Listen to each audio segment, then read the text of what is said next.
प्रिय विद्यार्थियों, आज हम जनसंख्या से जुड़ी हुई 3 अवधारणाओं के विषय में विस्तृत चर्चा करेंगे। अनुकूलतम जनसंख्या, जनाधिक्य और अवजनसंख्या की संकल्पना है। ये अनुकूलतम जनसंख्या क्या होती है? इस अनुकूलतम जनसंख्या को हम आदर्श या अभीष्ट जनसंख्या भी कहते हैं। संसाधनों के वितरण में प्रादेशिक विषमताओं के अनुसार जनसंख्या के प्रादेशिक वितरण में भी विषमताएं मिलती हैं, देखने को पाई जाती हैं। किसी भी देश और प्रदेश का कम या अधिक या अनुकूलतम होना वहां के संसाधन और जनसंख्या के अनुपात पर निर्भर करता है। यानी जनसंख्या और संसाधन के अनुपात पर निर्भर करना ही इन अवधारणाओं का महत्वपूर्ण विशेषता है। संसाधनों पर जनसंख्या का दबाव और संसाधनों का उपयोग करने के लिए मानव द्वारा विकसित की गई प्रौद्योगिकी यह निश्चित करते हैं कि किसी देश में या प्रदेश में अधिक जनसंख्या है या अवजनसंख्या है या फिर वहां अनुकूलतम जनसंख्या है। अनुकूलतम जनसंख्या क्या होती है? कोई भी देश अनुकूलतम जनसंख्या की स्थिति को तब प्राप्त करता है जब वहां पर उपलब्ध संसाधनों की तुलना में जनसंख्या का आकार संतुलित होता है। यानी आप यूं कह सकते हैं कि भी किसी भी देश में अगर संसाधन जनसंख्या का भरण पोषण करने के लिए पर्याप्त मात्रा में उपलब्ध हैं और सभी व्यक्ति या पूरी जो जनसंख्या है वो सभी प्रकार की सुविधाएं ले रही हैं, तो उसको हम अनुकूलतम जनसंख्या कह सकते हैं। अनुकूलतम जनसंख्या का मूल और भूगोल में क्या महत्व है? हालांकि अनुकूलतम जनसंख्या की जो संकल्पना है वो अर्थशास्त्र से संबंधित है, लेकिन हम भूगोल के विद्यार्थी जनसंख्या का अध्ययन करते हैं, इसलिए जनसंख्या से जुड़े हुए विषय भी पढ़ते हैं। इसलिए भूगोलवेता के लिए या भूगोल के विद्यार्थी के लिए जनसंख्या का अध्ययन करना भी, इन संकल्पनाओं का अध्ययन करना भी आवश्यक हो जाता है। सबसे पहले कन्फ्यूशियस द्वारा प्रतिपादित किया गया, हालांकि उन्होंने अनुकूलतम संकल्पना का शब्द का प्रयोग नहीं किया, लेकिन उन्होंने कहा कि जनसंख्या और पर्यावरण के बीच संख्यात्मक संतुलन होना चाहिए। उस संख्यात्मक संतुलन ही बाद में अनुकूलतम जनसंख्या की संकल्पना के रूप में सामने आया। अतः अनुकूलतम जनसंख्या की संकल्पना का समर्थन करने वाला कन्फ्यूशियस विश्व का चीनी दार्शनिक था, विश्व का पहला दार्शनिक था। हालांकि उन्होंने अनुकूलतम शब्द का प्रयोग नहीं किया था। यही संख्या संतुलन बाद में अनुकूलतम जनसंख्या का दर्शन बना। अनुकूलतम जनसंख्या की संकल्पना आधुनिक युग में सबसे पहले सिडविक नामक अर्थशास्त्री ने प्रस्तुत की थी। हालांकि उन्होंने भी अनुकूलतम शब्द का प्रयोग नहीं किया। बाद में कैनन द्वारा इस संकल्पना को आसान शब्दों में समझाया गया और कैनन ने ही अनुकूलतम शब्द का प्रयोग किया। सावी ने 1966 में अनुकूलतम जनसंख्या को जनसंख्या और संसाधनों के बीच संबंध स्थापित करने में एक महत्वपूर्ण उपकरण बताया। हालांकि इसके मापने के संबंध में उन्होंने आशंकाएं जताई, इसको मापा नहीं जा सकता। रॉबिन्सन ने 1964 में इस परिकल्पना को रुचिकर बताया, परंतु साथ ही उसने इसे अनउर्वर भी करार दिया, अनउपजाऊ करार दिया या बगैर महत्व का अनइम्पोर्टेंट करार दिया। उन्होंने इस संकल्पना की तुलना उस महिला की सुंदरता से की जो आकर्षित तो करती है परंतु उसको परिभाषित नहीं किया जा सकता। इनका कहने का अर्थ यह है कि अनुकूलतम जनसंख्या का निर्धारण करना काफी कठिन है। कोई भी देश या क्षेत्र अनुकूलतम जनसंख्या की स्थिति को तब प्राप्त करता है जब वहां के निवासी गुणवत्ता वाला जीवन व्यतीत करते हैं। गुणवत्ता वाले जीवन से तात्पर्य है कि प्रत्येक व्यक्ति को पर्याप्त मात्रा में पौष्टिक भोजन मिले, संतुलित आहार मिले, शुद्ध पेयजल मिले, शुद्ध वातावरण मिले, पर्याप्त ऊर्जा मिले, आवश्यक वस्तुओं के निर्माण के लिए कच्चा माल, शिक्षा, स्वास्थ्य के लिए उचित सुविधाएं, मनोरंजन की व्यवस्था और सांस्कृतिक विकास के अवसर प्राप्त हों। उस स्थिति में हम ये कह सकते हैं कि भी वहां के जो निवासी हैं वो गुणवत्ता वाला जीवन व्यतीत कर रहे हैं और उस क्षेत्र की जनसंख्या को हम अनुकूलतम जनसंख्या कह सकते हैं। अनुकूलतम जनसंख्या को परिभाषित करना, जैसे हमने पहले भी बताया, कि काफी कठिन कार्य है, क्योंकि अनुकूलतम जनसंख्या की गणना संसाधनों के दोहन और उपयोग की विधियों और विकास की दिशा में परिवर्तन के अनुसार परिवर्तित होती रहती है, और ये परिवर्तन संभव है। संसाधनों के दोहन का प्रकार भी, संसाधन मतलब हम यूं कह सकते हैं कि आज से 50 साल पहले संसाधनों का दोहन किस प्रकार से हो रहा था, उसके उपयोग की विधियां अलग थी, विकास की दशा उस क्षेत्र में अलग थी। आज वो चीजें बदल गई हैं, इसलिए जनसंख्या, अनुकूलतम जनसंख्या का निर्धारण करना काफी कठिन हो जाता है। अनुकूलतम जनसंख्या आप यूं कह सकते हैं कि जिसके द्वारा अधिकतम मानव कल्याण हो, ऐसी जनसंख्या जिसमें मानव का अधिकतम कल्याण होता है, उस जनसंख्या को हम अनुकूलतम जनसंख्या कह सकते हैं। कोई भी देश अनुकूलतम जनसंख्या वाला देश तभी रह सकता है जब तक संसाधनों की तुलना में जनसंख्या संतुलित रहती है। जैसे ही जनसंख्या बढ़ेगी, अनुकूलतम जनसंख्या की जो अवधारणा है वो समाप्त हो जाएगी।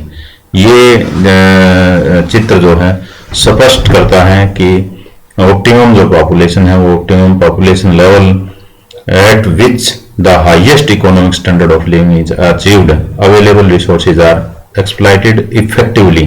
एक प्रभावपूर्ण तरीके से जो उपलब्ध संसाधन हैं उनका दोहन किया जाता है।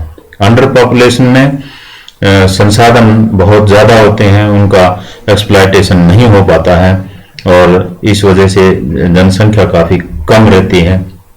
संसाधन ज्यादा और जनसंख्या कम हो तो उसको अंडर पॉपुलेशन कहेंगे। अब जनसंख्या की अवधारणा, और ओवर पॉपुलेशन जब संसाधन बहुत कम हो जाते हैं जनसंख्या की तुलना में, तो निश्चित रूप से वहाँ जो लाइफ स्टैंडर्ड है, इकोनॉमिक स्टैंडर्ड है, पर कैपिटा इनकम है, वो काफी डिक्लाइन हो जाती है और कई प्रकार की समस्याएं देखने को मिलती हैं। इस स्थिति को हम जनसंख्या जनाधिक्य की स्थिति कहते हैं।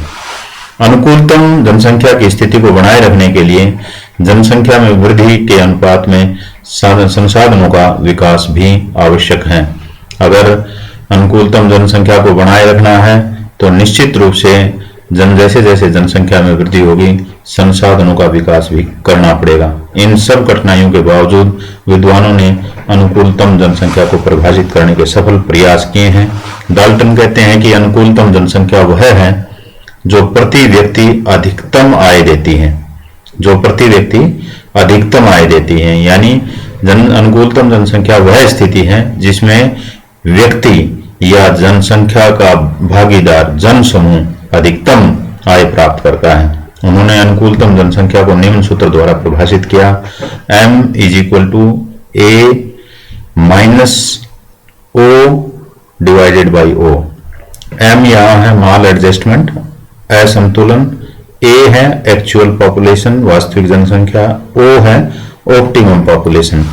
तो इस स्थिति में अगर हम यूं कहें कि जैसे हम अगर बात करें, एक उदाहरण से अगर इसको समझने की कोशिश करें हम, तो निश्चित रूप से आप इसको समझ पाएंगे कि M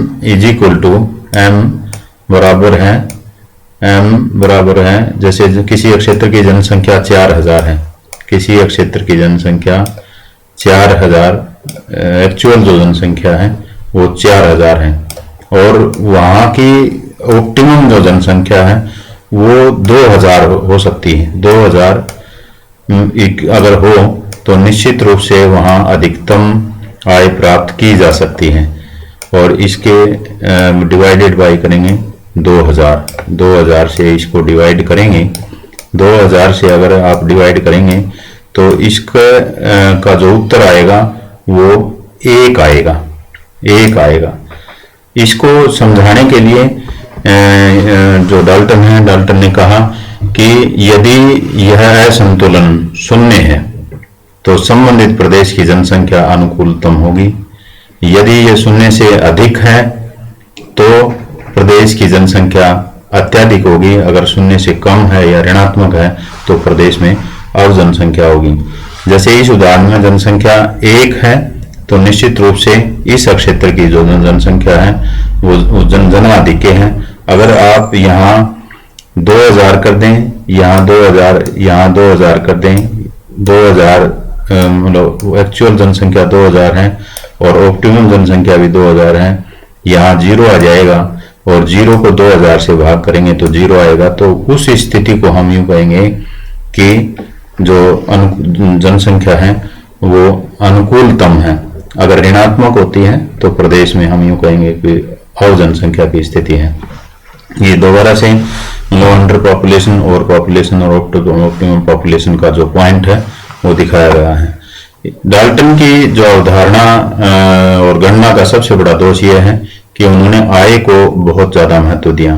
जल कल्याण के अन्य जो पहलू हैं उनकी, जन कल्याण के स्वास्थ्य, शिक्षा की सुविधाएं या दूसरी सुविधाओं की अनदेखी की। रॉबिन्सन ने केवल आय के स्थान पर उत्पादन को महत्व दिया।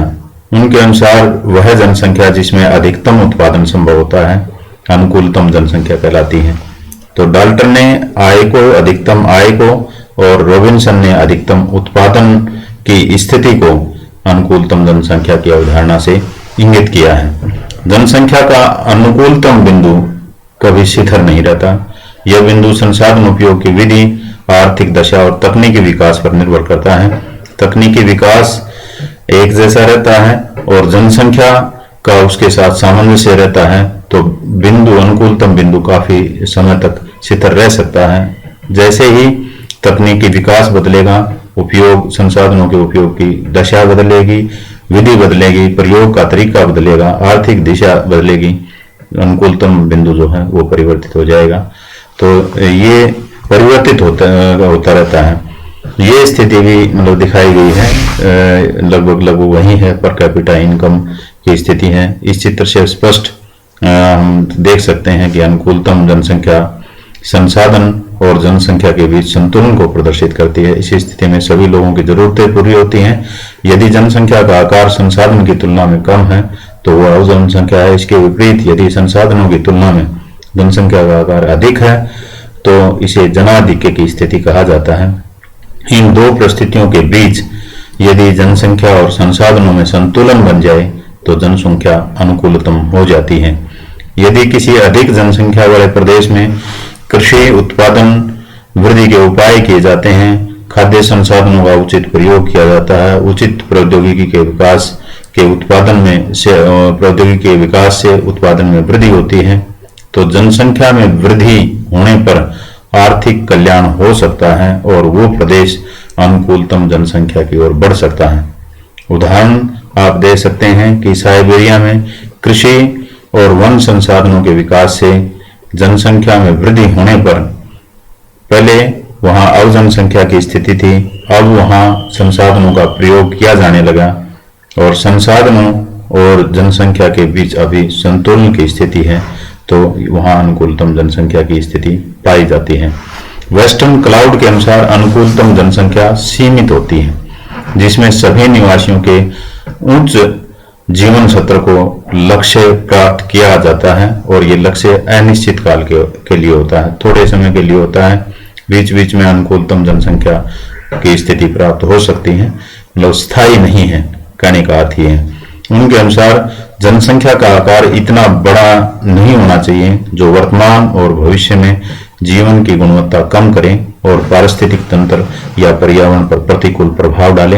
अगर प्रतिकूल प्रभाव डालेगा तो निश्चित रूप से वो जनाधिक्य की स्थिति होगी।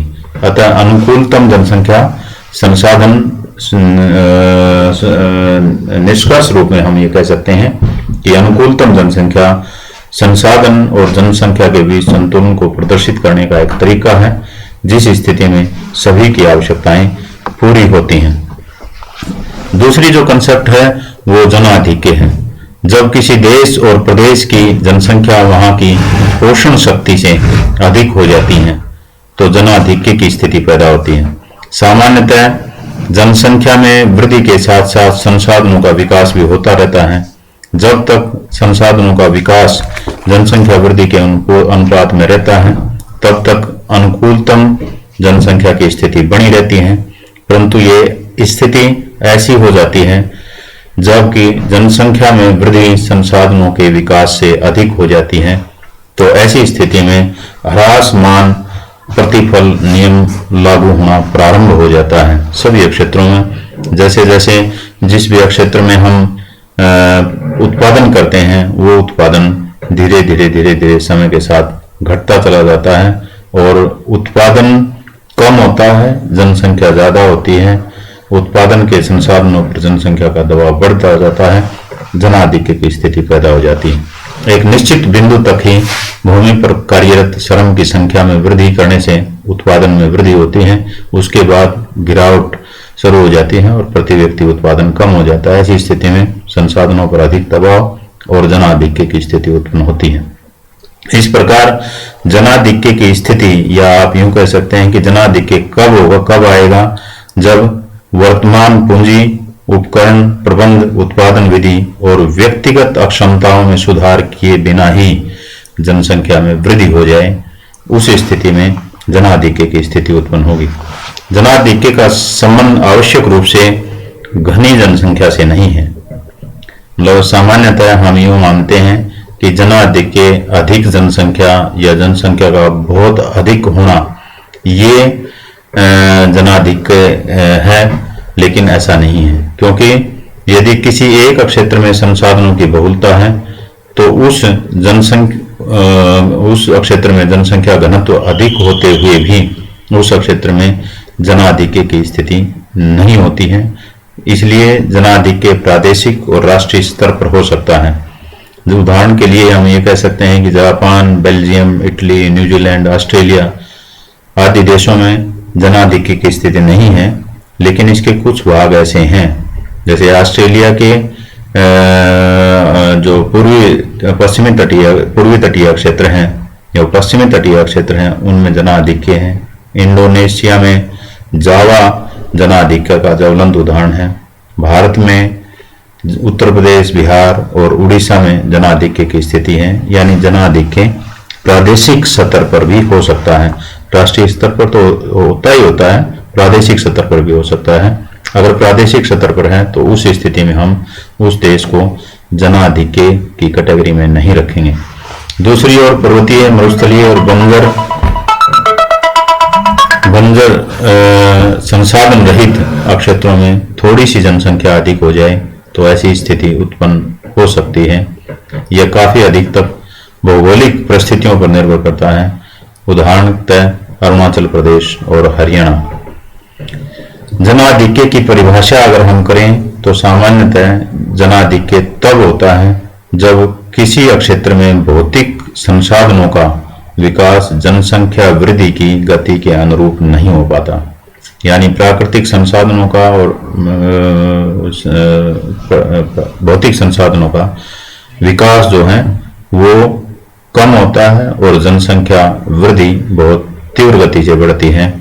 तो उस स्थिति में जनाधिक्य की स्थिति उत्पन्न होती है। वह देश जिसमें जनसंख्या अनुकूलतम से अधिक हो जाती है और उपलब्ध संसाधनों का उत्पादन या दोहन सुचारू रूप से नहीं हो पाता है, तो ऐसी स्थिति जनाधिक्य की स्थिति कहलाती है। इस प्रकार का ये भारत का ही सीन है। एक गाड़ी है और बिल्कुल लबालब भरी है, मतलब संसाधन थोड़े हैं और पॉपुलेशन बहुत ज्यादा है। दो प्रकार का जनाधिक्य है, निरपेक्ष और सापेक्ष। क्लार्क ने 1972 में सापेक्ष और निरपेक्ष के बीच अंतर स्पष्ट किया। निरपेक्ष जनाधिक्य जिसमें संसाधनों के उत्तम उपयोग के बाद भी जीवन स्तर नीचा रहता है, यानी जनसंख्या इतनी होती है, जनसंख्या बहुत ज्यादा होती है, वहां संसाधनों का बहुत भरपूर प्रयोग करने के बाद भी जीवन स्तर को ऊंचा नहीं उठाया जा सकता। ऐसी स्थिति को निरपेक्ष जनाधिक्य कहते हैं। सापेक्ष जनाधिक्य जिसमें उत्पादन का स्तर नीचा होता है परंतु अधिक उत्पादन संभव है, वहां जो संसाधन है उन संसाधनों का भरपूर दोहन नहीं हो पाया है। ऐसी स्थिति में अगर जनाधिक्य है तो उस जनाधिक्य को सापेक्ष जनाधिक्य कहते हैं और सापेक्ष जनाधिक्य ही ज्यादा पाया जाता है। सापेक्ष जनाधिक्य निम्न प्रौद्योगिकी के कारण होता है। जहां प्रौद्योगिकी का विकास होता है वहां जनसंख्या और संसाधनों के उपयोग के बीच अनुपात संतुलित अवस्था की ओर अग्रसर होता है और निश्चित रूप से वहां अनुकूलतम जनसंख्या की स्थिति पैदा की जा सकती है। ये स्थिति भी लगभग वैसी ही है और ये रिसोर्स हैं और पॉपुलेशन रिसोर्सेज पर पॉपुलेशन का बहुत ज़्यादा दबाव इस चित्र के माध्यम से दिखाया गया है। जनसंख्या तीव्र गति से बढ़ती है। एक बुजुर्ग महिला एक युवा दंपत्ति से पूछती है कि इज इट द फर्स्ट, क्या ये आपका पहला बेबी है? तो युवा दंपत्ति जो कहते हैं नो, ये 7th बिलियन है, 700 करोड़वां है ये। तो इतनी 700 करोड़ पॉपुलेशन बढ़ गई और इस वजह से दुनिया के अनेक देशों में जनाधिक्य की स्थिति पाई जाती है। ये स्थिति है पृथ्वी पर भार, पृथ्वी के संसाधनों पर भार बढ़ गया है। अब क्षेत्रीय स्तर पर जनाधिक्य ग्रामीण और शहरी हो सकता है। ग्रामीण और क्षेत्रों में संसाधनों की तुलना में जनसंख्या अधिक होती है, इसे ग्रामीण जनाधिक्य कहते हैं। ग्रामीण जनाधिक्य के अनेक कारण हैं, कई कारण हैं, बहुत सारे कारण हैं। उच्च प्राकृतिक वृद्धि दर, कृषि कार्य, कृषि भूमि का असमान वितरण, कृषि में यंत्रीकरण का अभाव, कृषि विकास की कमी, कृषि उपज का नियमन सही ढंग से न होना, निम्न जीवन स्तर और कृषि क्षेत्र में लोच की कमी, इन सभी कारणों की वजह से ग्रामीण क्षेत्रों में भी जनाधिक्य की स्थिति मिल सकती है। तीसरी, दुनिया के अधिकांश देशों में अत्यधिक जनसंख्या पाई जाती है। इसमें अधिकांश देश जनसांख्यिकीय संक्रमण के दूसरे दौर से गुजर रहे होते हैं, जहां जो जन्म दर है वो जन्म दर काफी उच्च होती है और मृत्यु दर जो है वो संयमित हो जाती है। मृत्यु दर विभिन्न चिकित्सा सुविधाओं के आने की वजह से मृत्यु दर तो रुक जाती है, मृत्यु दर तो कम होती है और जन्म दर अभी कम नहीं होती है। इस वजह से वो विस्फोटक स्थिति में होते हैं। इन देशों में मृत्यु दर तेजी से कम होती है और जन्म दर भी अभी भी उच्च होती है। संसाधनों के विकास की अपेक्षा जनसंख्या तीव्र गति से बढ़ती है। तो ग्रामीण इलाकों में जनाधिक्य की समस्या काफी गंभीर समस्या है। ऐसे देशों में केवल प्रवास ग्रामीण जनाधिक्य की समस्या का हल नहीं है कि प्रवास करके न लोग शहर में चले जाएं, वहां स्थिति सामान्य हो सकती है, ऐसा नहीं है। उत प्रवास के साथ साथ सामाजिक आर्थिक विकास की भी आवश्यकता है। ग्रामीण आर्थिक क्रियाओं में विविधता, शिक्षा की उचित व्यवस्था से स्थिति में सुधार संभव है। औद्योगिक जनाधिक्य भी कई बार देखने को मिलता है। मुख्यतः औद्योगिक और नगरीय बस्तियों में स्लम या गंदी बस्तियां हैं, उन गंदी बस्तियों में बहुत ज्यादा जनाधिक्य की स्थिति पैदा होती है।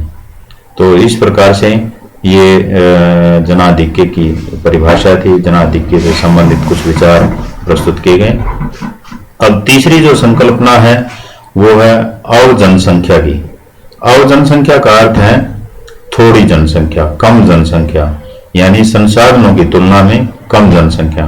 जब किसी देश की जनसंख्या कम हो, इतनी कम हो कि वहां के प्राकृतिक संसाधनों का पूरा उपयोग भी ना कर पाए, तो उस स्थिति को हम अवजनसंख्या कहते हैं।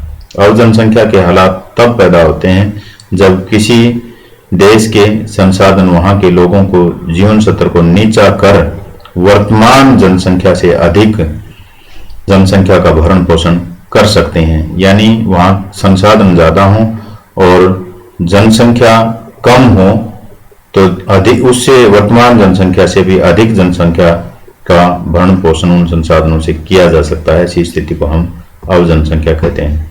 देश में संसाधनों को विकसित करने के लिए पर्याप्त जनसंख्या ना हो, वह प्रदेश अवजनसंख्या वाला प्रदेश होता है। ब्राजील की 21 व्यक्ति प्रति वर्ग किलोमीटर जनसंख्या घनत्व की जो जहां है वो अभी भी अवजनसंख्या की स्थिति में है। अफ्रीका के जायरे बेसिन की स्थिति भी लगभग ऐसी ही है।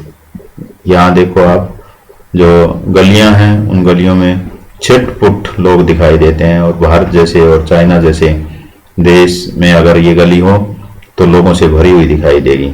तो यह अवजनसंख्या की स्थिति को प्रकट कर रही है। ये अवजनसंख्या की का ही चित्र है। बड़ी बड़ी बिल्डिंगें हैं और लोग बहुत ही कम दिखाई देते हैं अब जनसंख्या की स्थिति है। इसी प्रकार वर्तमान प्रौद्योगिकी के आधार पर मध्य एशिया भी अब जनसंख्या वाला क्षेत्र है। वहाँ खनिज संपदा के व्यापक भंडार हैं। Kazakhstan, Uzbekistan, Turkmenistan, Tajikistan, Kyrgyzstan ऐसे ही देश हैं जहाँ जहाँ अभी भी प्रौद्योगिकी और तकनीकी ज्ञान नहीं है और वहाँ संसाधनों का उपयोग नहीं हो पाया है। वहाँ इतने संसाधन हैं कि वर्तमान जनसंख्या से अधिक जनसंख्या का भरण पोषण आसानी से किया जा सकता है। साइबेरिया में भी प्रचुर मात्रा में उपलब्ध संसाधन हैं, लेकिन जनसंख्या काफी कम है, तो इसलिए यह क्षेत्र भी जनसंख्या वाला क्षेत्र है। तो ये तीसरी जो संकल्पना थी, आज हमने 3 संकल्पनाओं के बारे में बात की, अनुकूलतम जनसंख्या, जनाधिक्य और अवजनसंख्या। और दीर्घ उत्तरीय प्रश्न भी इससे संबंधित ही पूछा जाता है। अनुकूलतम जनसंख्या, जनाधिक्य और अवजनसंख्या की संकल्पनाओं की एक विस्तृत व्याख्या करें, ऐसा प्रश्न अक्सर परीक्षा में पूछा जाता है। लघु उत्तरीय प्रश्न भी इस चैप्टर से बन सकते हैं, जो इस प्रकार से हैं। अनुकूलतम जनसंख्या किसे कहते हैं? अनुकूलतम जनसंख्या को ज्ञात करने के लिए डाल्टन के सूत्र को स्पष्ट कीजिए। जनाधिक्य से क्या अभिप्राय है?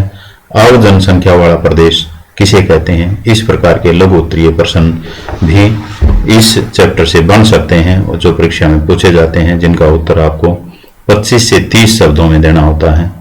तो ये हमारा चैप्टर आज का जो है वो पूरा हुआ। आपने बहुत ही तन्मयता से इसको सुना, इसके लिए आपका बहुत बहुत धन्यवाद। Thank you.